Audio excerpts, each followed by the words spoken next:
My mother-in-law refuses to give my son's inheritance and tried to get us to sign papers transferring it to her name. The bank told her she needed his signature to access any of it. My husband said, "You're not disabled, you're just pregnant," when I asked to stop working 3 weeks before my due date. I was 8 months pregnant and my feet looked like 2 balloons attached to my ankles. My back hurt so bad that I couldn't sleep more than 2 hours at a time. I worked as a receptionist at a veterinary clinic and spent 9 hours a day on my feet, greeting pet owners and carrying files back and forth.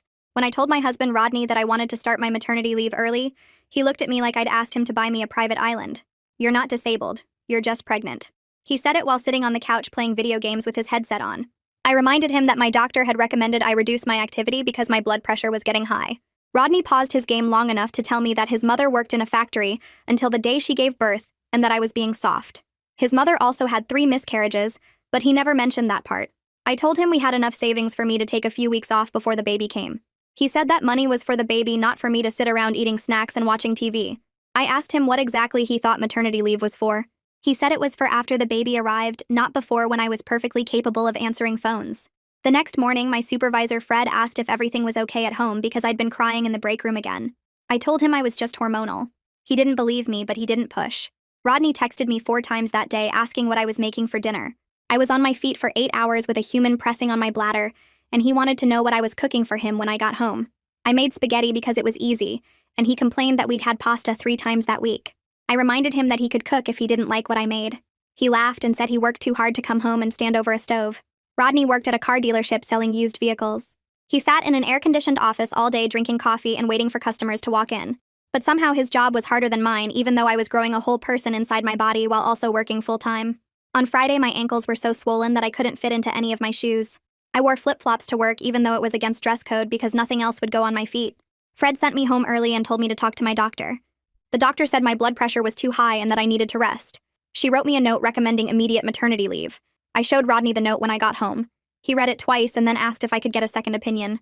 I asked him why he wanted me to keep working so badly when we had enough money saved. He got quiet for a second too long and then said he just didn't want me to get bored at home. That answer didn't make sense. Rodney never cared if I was bored. He left me alone every Saturday to go fishing with his brother and never once worried about me being bored then. Something was wrong. The next day was Saturday, and Rodney left early for his fishing trip like always. I decided to check our savings account online just to make sure everything was fine. The account that was supposed to have $11,000 in it had exactly $412. I checked 3 times because I thought the website was broken. It wasn't broken. The money was gone. I looked at the transaction history and saw dozens of withdrawals over the past 2 months. All of them were cash withdrawals from ATMs near the casino 20 miles outside of town. My husband had gambled away our baby fund. I sat there staring at the screen, feeling like the floor had disappeared. My hands started shaking and I couldn't catch my breath. Everything we'd worked for was gone. I closed the laptop and sat on the couch staring at the wall, trying to understand how he could do this. Then I called my mother. She picked up on the second ring and I told her everything. She was quiet for a long time and then she said I should come stay with her. I said I couldn't because Rodney would notice if I packed a bag. She said to just bring myself and she'd handle the rest. When Rodney came home from fishing, he found me sitting at the kitchen table with my purse in my lap. He asked what was wrong and I told him I knew about the casino. His face went white. He started talking fast about how he was going to win it back and how it was just a rough patch and how everything would be fine. I didn't say anything. I just stood up and walked to the front door. He followed me outside and kept talking while I walked to my car, saying he'd get help and fix everything and begging me to come back inside. I got in my car and locked the doors and he stood in the driveway watching me drive away. My hands shook so bad I could barely grip the steering wheel. I drove straight to my mother's house and she was waiting on the porch because I'd texted her I was on my way. She helped me inside and made me sit down and brought me water even though I wasn't thirsty. I stayed in her guest room that night and slept better than I had in weeks because I finally felt safe. My mother brought me breakfast in bed the next morning and sat with me while I ate scrambled eggs and toast. She asked what I wanted to do next and I said I didn't know. She told me I could stay as long as I needed and that she'd support whatever decisions I made. Rodney called 17 times that first night and left voicemails that went from sorry to angry to desperate. My mother took my phone and blocked his number after the 18th call. The quiet after that felt strange because I'd gotten used to him always demanding my attention. I spent the next 2 days just resting and sleeping more than I had in months. My ankles started looking normal again and the pressure in my back eased up. On the 3rd morning, I called Fred at the clinic and told him I needed to start my maternity leave right away for medical reasons. He said he understood and that my job would be there when I was ready to come back. His kindness made me cry because I'd been scared he'd be mad at me for leaving suddenly. My next doctor appointment was 4 days after I left Rodney. The nurse took my blood pressure and it was lower than it had been in weeks. My doctor came in and checked the baby and said everything looked good. She asked how I was managing the stress, and I told her I'd moved in with my mother. She nodded and said that was probably helping my blood pressure more than any medicine could. Then she said she wanted me to talk to someone before I left. A woman came in about 10 minutes later and introduced herself as a hospital social worker. She sat down and asked me some questions about my living situation and whether I had support. I told her about leaving Rodney and staying with my mother. She pulled out some papers and started explaining different programs that could help me. She talked about WIC for food assistance and temporary programs for bills and low-cost childcare options for when I went back to work. Taking the papers from her hands felt embarrassing, like I was admitting I couldn't handle things on my own. But I also knew I needed to understand what help was out there because I didn't have $11,000 anymore. I folded the papers and put them in my purse and thanked her. She gave me her card and said to call if I needed anything else. 2 days later, my phone rang from a number I didn't know. I almost didn't answer, but something made me pick up. A woman's voice said hello and asked if this was me, and I said yes. She said her name was Jillian and she was Fred's wife. I froze because I thought maybe something was wrong at the clinic. But then she said Fred had mentioned what I was going through and she wanted me to know their family was here to help however I needed. She said she had baby items her kids had grown out of and she'd be happy to loan them to me. She also said she stayed home with their toddler and could watch my baby sometimes when I went back to work. I started crying right there on the phone because I'd been so focused on everything I'd lost that I forgot some people actually show up when things get hard. She gave me her address and told me to come by any time to look at the baby stuff. I thanked her about 5 times before we hung up. My mother asked who called, and when I told her, she smiled and said, "See, you're not alone in this." The phone rang again about a week and a half later.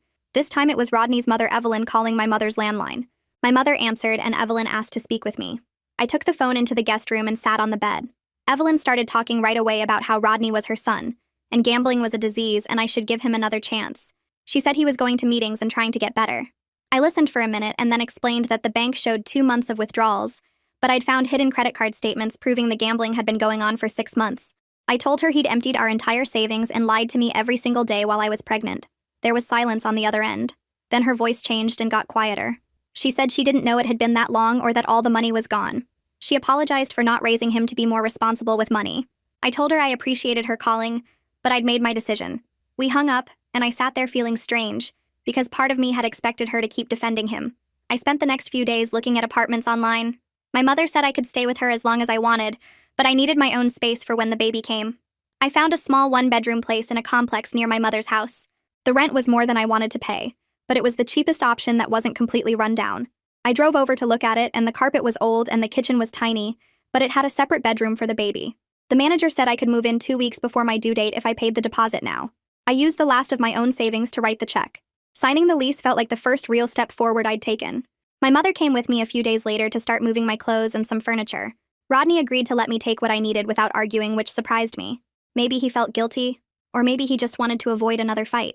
Either way, I got a bed and a dresser and some kitchen stuff loaded into my mother's truck. Setting up the apartment became this project that kept me busy. I painted a bookshelf I'd bought at a thrift store for the baby's room. I washed all the little clothes my mother had saved from when I was a baby. The room was coming together, but it looked nothing like what I'd imagined back when I thought Rodney and I would be doing this together. Jillian came over one afternoon with her toddler and brought a crib and changing table her kids didn't use anymore. She helped me set them up and showed me how the crib converted into a toddler bed later.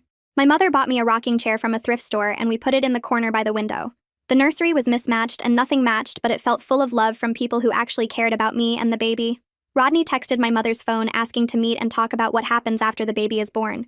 I agreed, but only at a coffee shop, and only with my mother waiting in the parking lot. I drove there and found him already sitting at a table in the back. He'd lost weight and his face looked tired. He started talking right away about how he'd been going to Gamblers Anonymous meetings twice a week and seeing a counselor. He said he was getting help and wanted me to know he was serious about changing. I asked him if he'd told his counselor the full truth about the money and how long it had been going on. His face changed and he got defensive, asking why that mattered if he was getting help now. I told him we could discuss custody arrangements through lawyers, but I wasn't coming back. He stood up fast enough that his chair scraped loud against the floor. He said he'd been going to meetings for 2 weeks and I couldn't even give him credit for trying. Then he walked out. I sat there for another minute finishing my water before going back to my car where my mother was reading a magazine. 3 weeks later, I woke up at 3 in the morning with pain in my lower back. I thought it was just normal pregnancy discomfort until the pain came back 20 minutes later, then again 15 minutes after that. I woke my mother up and told her I thought I was in labor. She got dressed faster than I'd ever seen and helped me to the car. We drove to the hospital and I breathed through contractions the whole way there. The nurse checked me and said I was 4 centimeters and this baby was coming today. They got me into a room and hooked up to monitors. The labor went on for hours and the pain got worse and worse. I kept thinking about how Rodney should be here holding my hand. But then I'd remember he chose gambling over saving for this moment. He chose slot machines over our daughter. My mother stayed with me the entire time. She held my hand and got me ice chips and told me I was doing great. At 6:47 that evening, my daughter finally came. The nurse put her on my chest and she was tiny and perfect and screaming.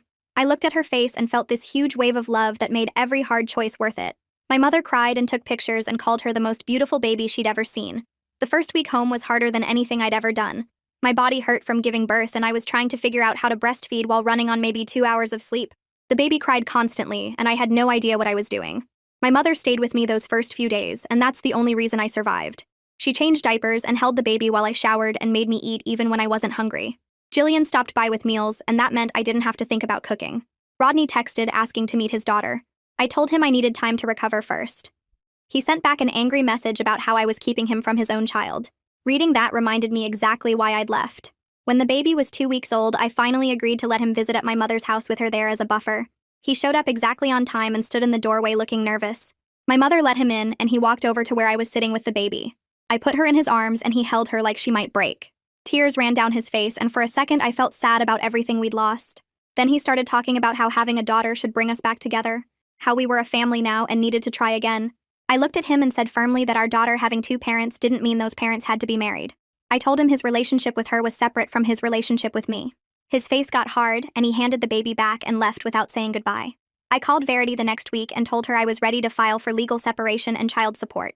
She had me come into her office and we filled out paperwork that made everything feel real and official. Rodney would have to provide his financial information, which meant the court would see exactly how much money he made. Verity explained that the court would calculate support based on his actual income, not whatever he promised to pay. A few weeks later, the financial disclosure came back and it showed gambling debts I didn't even know about. He owed money to 3 different casinos. The court calculated his support payment and it wasn't generous, but it was something. More importantly, it was court-ordered, which meant I could actually count on it. Verity filed all the papers and told me it would take a few months to finalize everything. I signed where she showed me and walked out of her office feeling scared, but also clear about what I was doing. At 6 weeks postpartum, I settled into a routine that felt both exhausting and manageable. My mother took the baby Tuesday and Thursday mornings, so I could go to the grocery store without rushing or run to the pharmacy to pick up prescriptions. Jillian watched her Wednesday afternoons, which meant I could actually sleep for 2 hours straight without listening for crying. Those naps saved me because nighttime was still rough with feeding every 3 hours.